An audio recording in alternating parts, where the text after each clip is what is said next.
নমস্কার। আরও একটা গুরুত্বপূর্ণ আপডেট নিয়ে চলে এলাম। খুব গুরুত্বপূর্ণ ভিডিও। চ্যানেলে ফার্স্ট হয়ে থাকলে চ্যানেলটাকে সাবস্ক্রাইব করে বেল আইকনটা টিপে রাখতে হবে লেটেস্ট গুরুত্বপূর্ণ আপডেট পাওয়ার জন্য।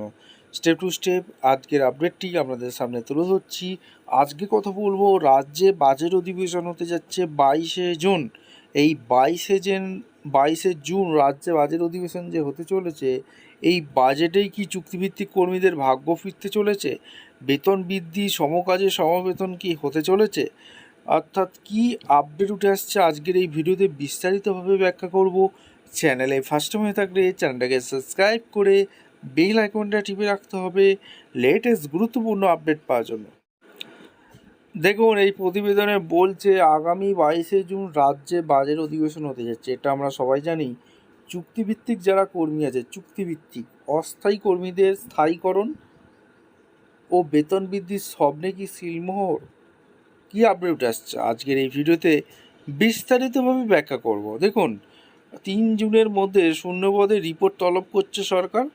দপ্তরে দপ্তরে চলছে অস্থায়ী কর্মীদের তথ্য সংগ্রহ এবং অডিটের কাজ।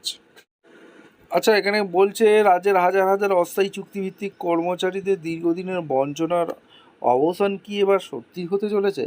প্রশাসনিক মহলের সাম্প্রতিক তৎপরতা অত্যন্ত সেই দিকেই ইঙ্গিত করছে। বর্তমানে একদিকে যেমন রাজ্যের বিভিন্ন সরকারি দপ্তরে কর্মরত অস্থায়ী বা চুক্তিভিত্তিক কর্মীদের তথ্য সংগ্রহ অডিটের কাজ জোর কদমে চলছে, ঠিক তেমনই অন্যদিকে আগামী 3 জুনের মধ্যে সমস্ত সরকারি দপ্তরে পড়ে থাকা শূন্য পদের বিস্তারিত রিপোর্ট জমা দেওয়ার কড়া নির্দেশ দিয়েছে পশ্চিমবঙ্গ সরকার।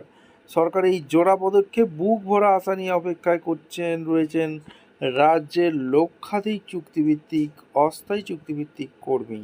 তাদের দীর্ঘদিনের হাড় ভাঙা পরিশ্রম অভিজ্ঞতার অবদানের এবার যথাযথ মূল্যায়ন হবে বলেই মনে করা হচ্ছে। ওয়াকিবল মলে ধারণা আগামী 22শে জুন পেশ হতে চলেছে রাজ্য বাজেটে এই কর্মীদের জন্য বড় সড়ো ঘোষণা আসতে পারে।